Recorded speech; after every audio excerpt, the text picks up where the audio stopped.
오늘 함께 은혜 나눌 말씀은 신약성경 데살로니가 전서 2장 13절로 16절까지 말씀입니다. 데살로니가 전서 2장 13절에서 16절까지 말씀입니다. 찾으셨으면 데살로니가 전서 2장 13절로 16절을 제가 봉독하겠습니다.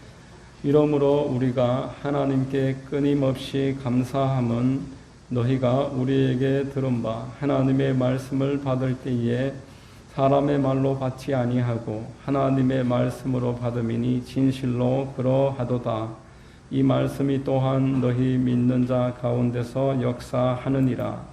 형제들아, 너희가 그리스도 예수 안에서 유대에 있는 하나님의 교회들을 본받는 자 되었으니 그들이 유대인들에게 고난을 받음과 같이 너희도 너희 동족에게서 동일한 고난을 받았느니라.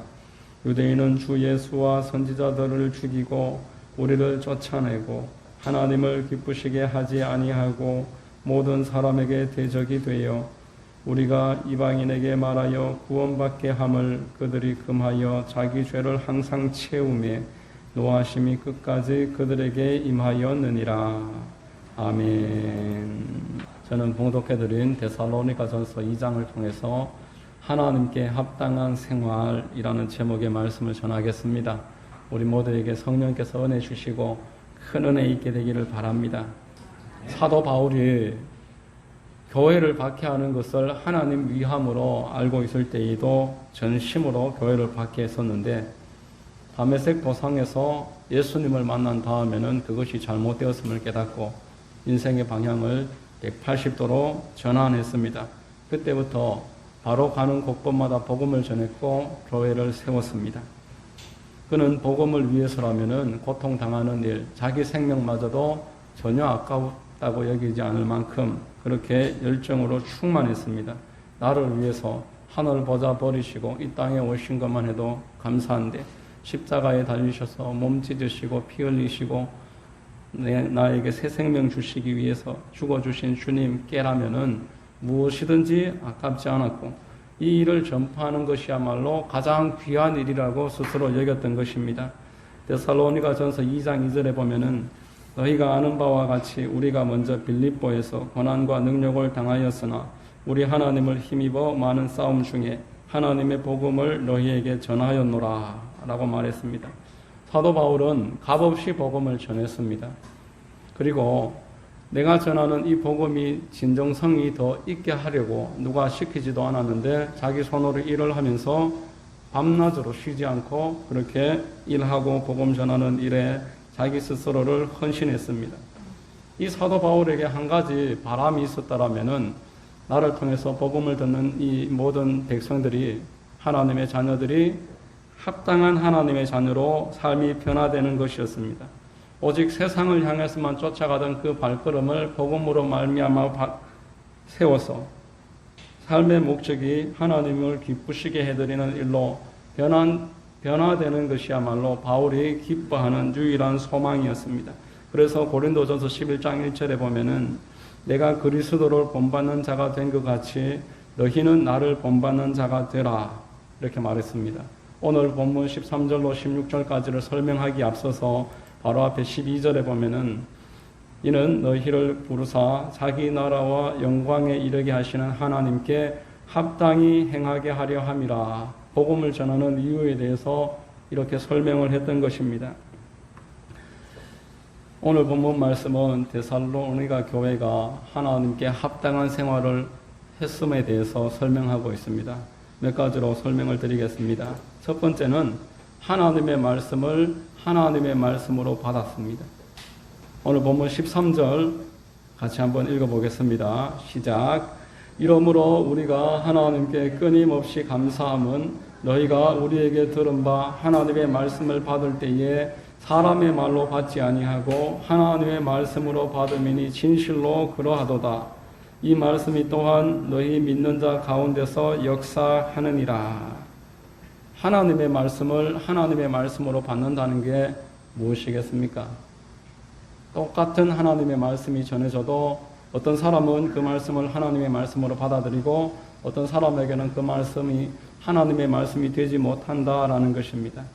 에덴 동산에서 아담과 하와에게 선악과를 먹지 말라고 했을 때 아담과 하와가 선악과를 따먹은 것은 하나님의 말씀을 하나님의 말씀으로 받지 않은 것입니다. 그 결과로 하나님께 합당하지 못한 자가 되어서 에덴 동산에서 쫓겨났습니다. 믿음의 조상 아브라함이 갈대아 우르에서 하나님의 말씀을 받고 그 말씀을 쫓았습니다. 비록 실수할 때도 많았지만 아브라함은 하나님의 말씀을 쫓았습니다. 모리아산에서 마지막으로 이삭에게 하나님께 순종함으로써 거기에서 하나님의 말씀을 하나님의 말씀으로 받은 것으로 인정받았고 합당한 자로 하나님께 받아들여졌습니다. 하나님께서는 당신의 자녀를 지금도 돌보시고 말씀을 보내십니다. 말씀을 공급하심으로써 믿음을 주시고 그 믿음이 더 보존되고 강건해지도록 말씀으로 일하십니다. 베드로전서 1장 23절에 보면은 너희가 거듭난 것은 썩어질 씨로 된 것이 아니요 썩지 아니할 씨로 된 것이니 살아있고 항상 있는 하나님의 말씀으로 되었느니라 라고 말씀했습니다. 1장 25절에 오직 주의 말씀은 세세토록 있도다 하였으니 너희에게 전한 복음이 곧 이 말씀이니라 라고 말했습니다. 이렇게 세세토록 있는 하나님의 말씀이 우리 영혼에 임해서 우리의 영혼이 살아나는 것입니다. 이 하나님의 말씀을 대체할 수 있는 것은 이 세상에 그 어디에도 없습니다. 이 말씀을 하나님의 말씀으로 받는 자, 이것을 하나님이 중요하게 여기시는데 중요한 것은 이 말씀을 전하는 통로가 우리가 똑같은 사람이다라는 것입니다. 천사가 와서 아니면은 늘 환상으로 우리에게 말씀을 전해주시면은 별 문제가 없을 텐데 우리와 별반 다르지 않은 사람을 통해서 말씀을 전하시기 때문에 하나님이 전달하시기 때문에 그래서 거기에는 하나님의 말씀으로 받지 못하는 그러한 결과들이 일어나게 된다라는 것입니다. 베드로전서 1장 12절에 이 섬긴 바가 자기를 위한 것이 아니요 너희를 위한 것임이 계시로 알게 되었으니 이것은 하늘로부터 보내신 성령을 힘입어 복음을 전하는 자들로 이제 너희에게 알린 것이요 천사들도 살펴보기를 원하는 것이니라. 하나님이 복음을 전하실 때 그 사람에게 성령을 부어주셔서 그 성령의 힘으로 복음이 증거된다는 것을 말하고 있습니다. 인간의 지혜가 아무리 탁월하다고 할지라도 혈력이 없으며 하나님의 말씀이 전달될 때는 오직 성령께서 역사하실 때에만 혈력이 나타난다라고 하는 것입니다. 고 김선영 목사님이 예수님을 처음 믿게 될 때 겪었던 간증을 들은 적이 있습니다. 어느 날 환상을 보는데 예배 장면입니다. 예배를 드리는데 이 예배 드리는 한쪽에 예수님이 서 계십니다. 예수님이 설교하는 설교자의 입에 계속 말씀을 집어넣으십니다. 그리고 그 설교자는 자기가 준비한 설교지만 주님이 주시는 말씀이 입에서 계속 선포가 되는데 이 말씀이 공중에서 때때로 흩어져 버립니다. 가만히 살펴보니까 그 말씀을 듣는 사람의 마음이 닫혀 있을 때 이 말씀이 전달되지 못하고 흩어지는 겁니다. 그런데 유독 아멘 아멘 화답하는 사람에게는 진공청소기가 먼지를 빨아들이듯이 그 말씀이 쏙쏙 다 새겨 들어가는 것을 그 환상을 통해서 보면서 아, 예배가 예수님을 만나는 시간이요 예수님으로부터 말씀을 공급되는 시간이구나 그렇게 깨닫고 예배를 드리면서 기도하면서 예수님을 만난 그 간증을 하는 것을 들어봤습니다. 여러분 오늘 13절이 우리에게 무엇을 말하고 있습니까? 너희가 우리에게 들은 바 하나님의 말씀을 받을 때에 사람의 말로 받지 아니하고 하나님의 말씀으로 받음이니 진실로 그러하도다. 이 말씀이 또한 너희 믿는 자 가운데서 역사하느니라 라고 하십니다. 하나님의 말씀이 전해질 때 그 말씀을 하나님의 말씀으로 받아들이는 자에게는 그 말씀을 하나님께서 실행에 옮기시겠다라는 것입니다. 같은 말씀이 증거될 때에도 그 사람의 마음이 어떠냐에 따라서 그 말씀이 하나님의 말씀이 될 수도 있고 그 말씀이 하나님의 말씀이 되지 못할 수 있다라는 것을 말하는 것입니다. 예수님이 이 땅에 계셨을 때에 세리와 창기들과 죄인들을 대하실 때는 그들이 겸손한 마음으로 주님께 마음을 조아릴 때 한없이 따뜻하게 대하셨습니다. 그러나 바리새인들과 서기관 그리고 제사장 그룹이 와서 냉담하게 예수님을 파악하려고 할 때는 똑같은 태도로 대하셨습니다. 히브리서 4장 12절에 하나님의 말씀은 살아있고 활력이 있어 좌우에 날선 어떤 검보다도 예리하여 혼과 영과 및 관절과 골수를 찔러 쪼개기까지 하며 또 마음의 생각과 뜻을 판단하시나니 라고 말씀하십니다.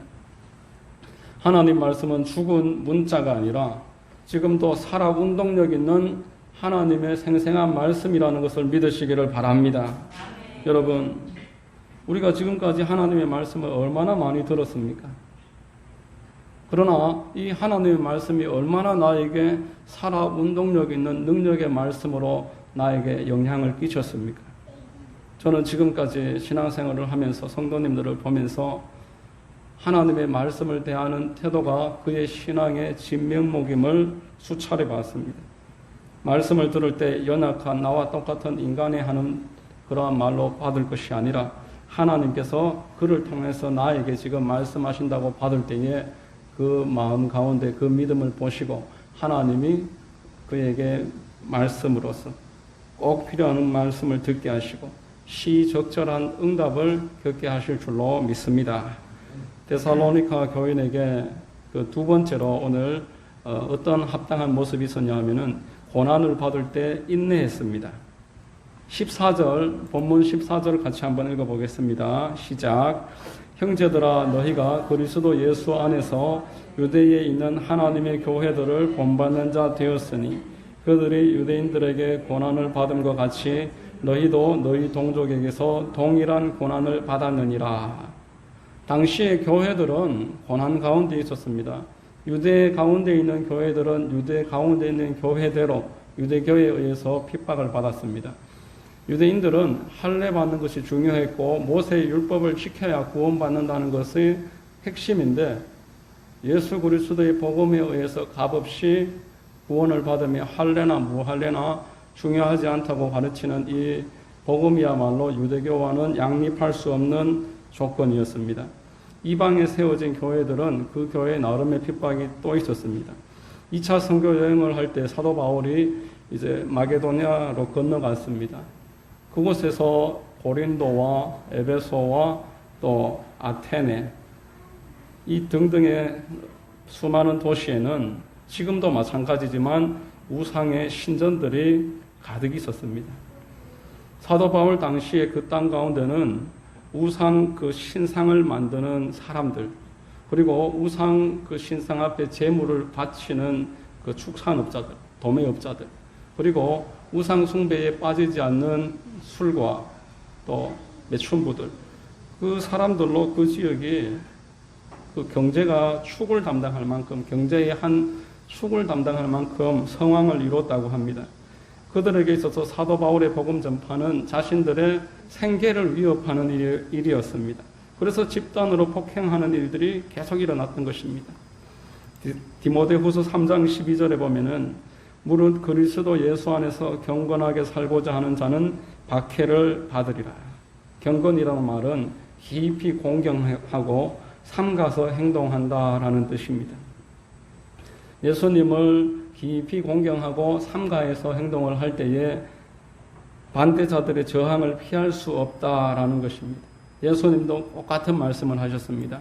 마가복음 10장 28절에서 30절 말씀에 보면은 예수께서 이르시되 내가 진실로 너희에게 이르노니 나와 복음을 위하여 집이나 형제나 자매나 어머니나 아버지나 자식이나 전토를 벌인 자는 현세에 있어 집과 형제와 자매와 어머니와 자식과 전토를 100배나 받되 박해를 겸하여 받고 내세에 영생을 받지 못할 자가 없느니라. 진심으로 예수님을 따르는 자에게는 하나님의 은혜와 아울러서 이 땅에서도 고난 또한 따라온다라는 것입니다. 여러분, 그리스도인들에게 왜 고난이 있겠습니까? 그리스도인들에게 대적자가 있기 때문입니다. 마귀가 우리를 대적하고 있기 때문이고 또 우리 육신이 연약하기 때문에 그렇습니다. 욥에게 마귀가 하나님을 도전했습니다. 욥이 당신을 따르는 것은 축복해 주셨기 때문이 아니겠습니까? 재산도 뺏고 자식도 뺏고 건강도 한번 빼앗아 보십시오. 이렇게 도전을 해서 욥이 그 시험을 당했던 것입니다. 다니엘이 하나님만 두려워하고 기도하는 일을 끝까지 포기하지 않았을 때 마귀는 이 다니엘을 사자굴 속으로 던져 넣었습니다. 이 일을 겪어야만 했습니다. 아브라함이 하나님보다 이삭을 정말 더 사랑하는지 그 마음을 확인시켜 드리는 시험을 받아야만 했습니다. 여러분, 고난이 있지만 이 고난을 우리가 정말 그 정체를 알게 되면은 전혀 두려워할 필요는 없습니다. 로마서 8장 17절로 18절, 우리 17절 18절 같이 한번 읽어보겠습니다. 시작. 자녀이면 또한 상속자 곧 하나님의 상속자요 그리스도와 함께한 상속자니 우리가 그와 함께 영광을 받기 위하여 고난도 함께 받아야 할 것이니라.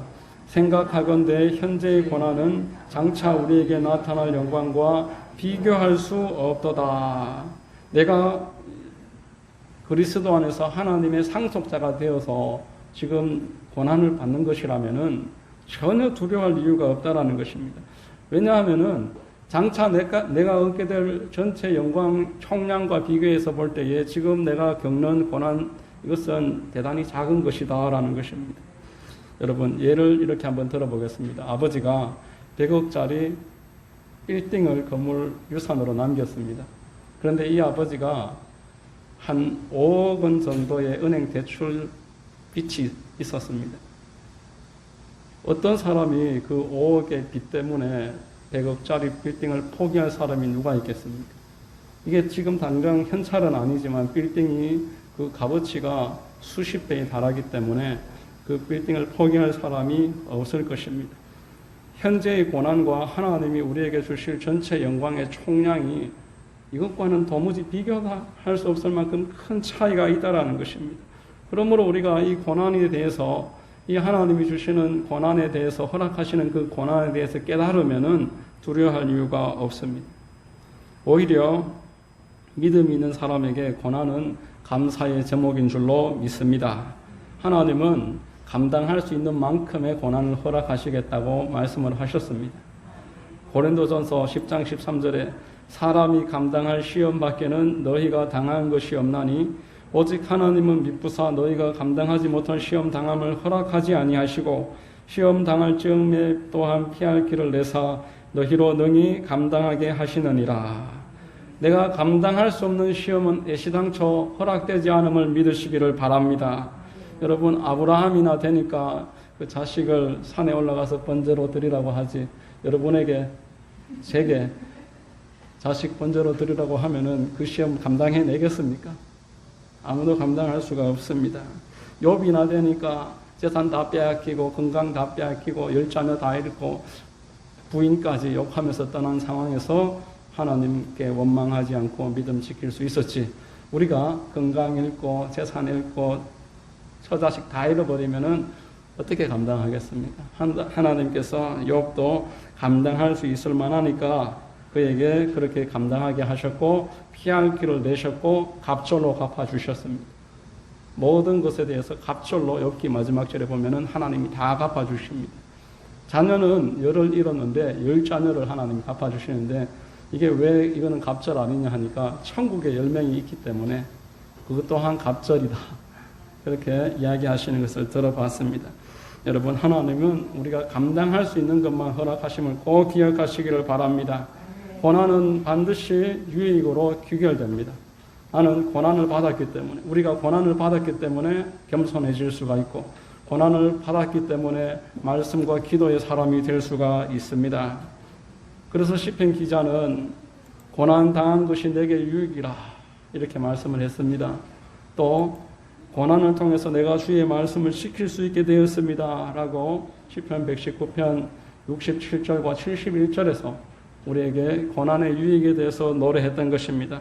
여러분 모두에게 이 하나님의 고난이 올바로 깨달아져서 고난을 통해서 더 성숙해지고 은혜가 충만해지는 은혜가 있게 되시기를 바랍니다. 세 번째로 이 데살로니가 교회는 자신이 받은 복음을 전파하는 일에 함께 참여했습니다. 우리 16절 말씀, 본문 16절 같이 한번 읽어보겠습니다. 시작. 우리가 이방인에게 말하여 구원받게 함을 그들이 금하여 자기 죄를 항상 채우매 노하심이 끝까지 그들에게 임하였느니라. 복음 전파야말로 하나님의 뜻이고 하나님을 기쁘시게 해드릴 수 있는 첩경입니다. 반대로 오늘 본문에서 이야기하듯이 복음 전파를 금하고 가로막는 일은 하나님의 진노를 불러오는 일이다라는 것입니다. 데살로니가 교회가 복음 전파하는 일에 열심을 내고 함께 참여했던 것은 사도 바울의 그 복음 전파를 자신들이 친히 경험했기 때문입니다. 9절 말씀을 보면은 데살로니가 전서 2장 9절에 형제들아 우리의 수고와 애쓴 것을 너희가 기억하리니 너희 아무에게도 폐를 끼치지 아니하려고 밤낮으로 일하면서 너희에게 하나님의 복음을 전하였노라. 이 일이 얼마나 중요했는지 사도 바울은 밤낮을 여기에 생명을 걸었습니다.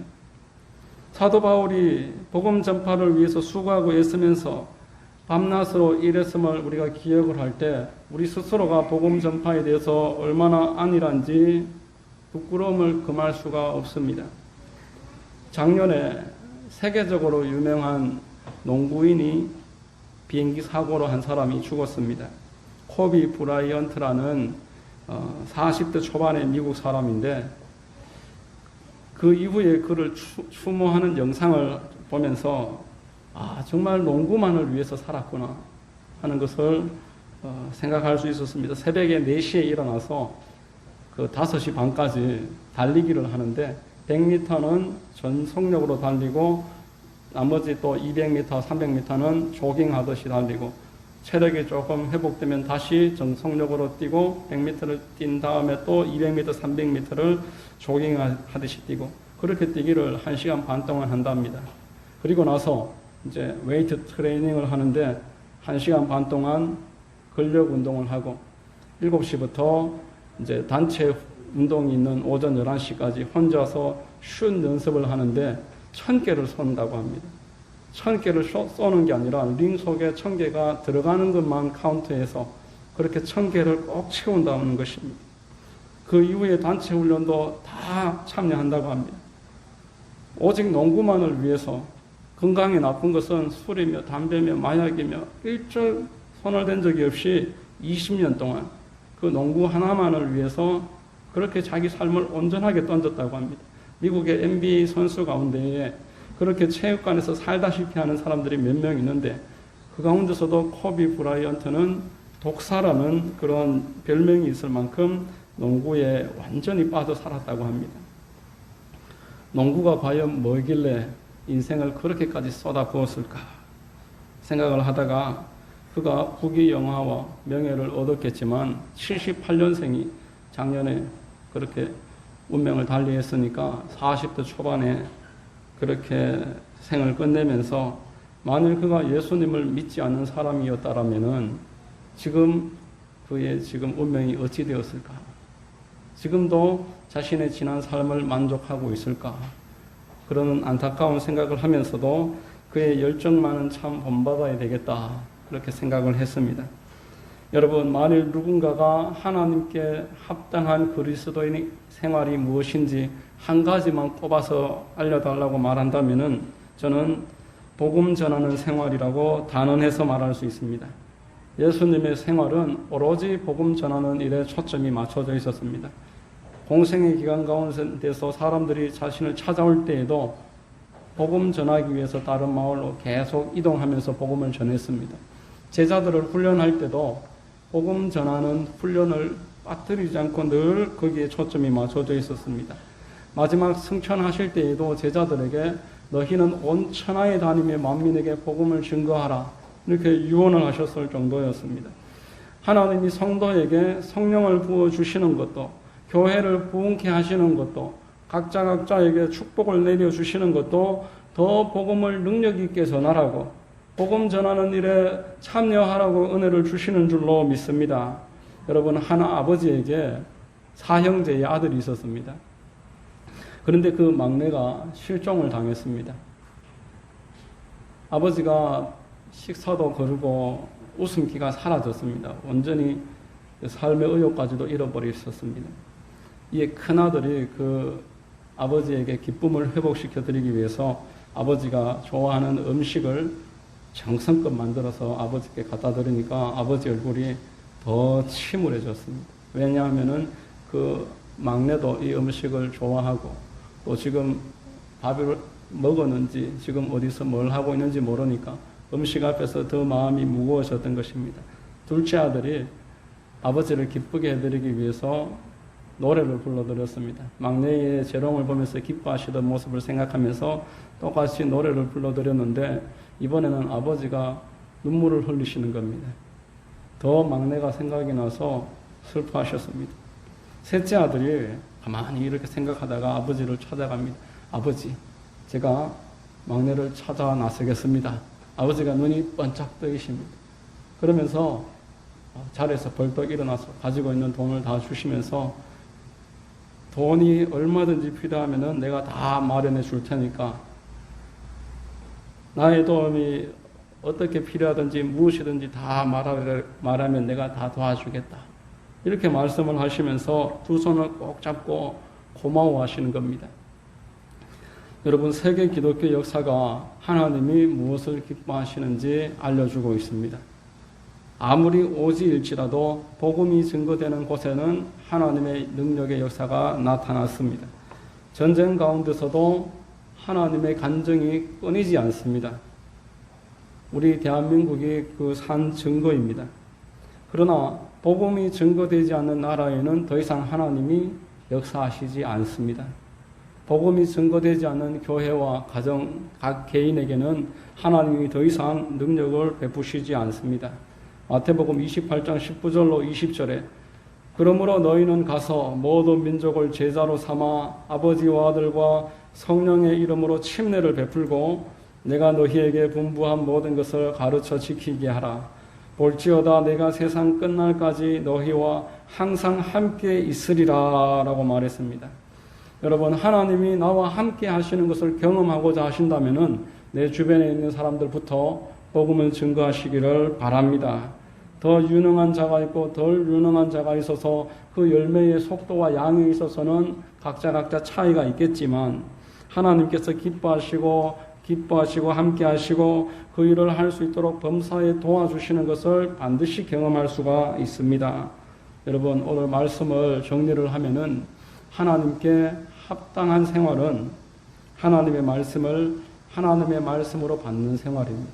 하나님의 말씀을 나에게 주시는 하나님의 말씀으로 받으려고 하는 마음이 준비되어 있으면은 하나님이 그 마음에 말씀을 주시는 것입니다. 그리고 고난이 닥쳐와도 인내하는 것입니다. 이 고난은 장차 나에게 주어질 영광의 총량에 비해서 비교할 가치도 없다. 이러한 마음을 가지시기를 바랍니다. 그리고 복음 전파입니다. 복음 전파하는 일이야말로 하나님을 기쁘시게 해드리고 하나님이 나와 함께 하시는 것을 내 스스로 경험할 수 있는 첩경입니다.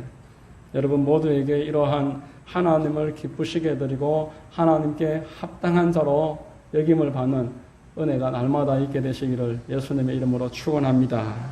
기도하겠습니다. 참 좋으신 하나님 감사합니다. 오늘 데살로니가전서 2장을 통해서 하나님께 합당한 자가 되는 것이 우리를 향한 주님의 뜻임을 깨닫습니다. 참으로 우리가 하나님의 말씀으로 받고 또한 고난이 닥쳐와도 인내하며 복음 전파하는 일에 늘 참여하는 하나님 기뻐하시는 우리가 될 수 있도록 역사해 주시옵소서. 모든 것을 믿고 감사드리오며 예수님의 이름으로 기도합니다. 아멘.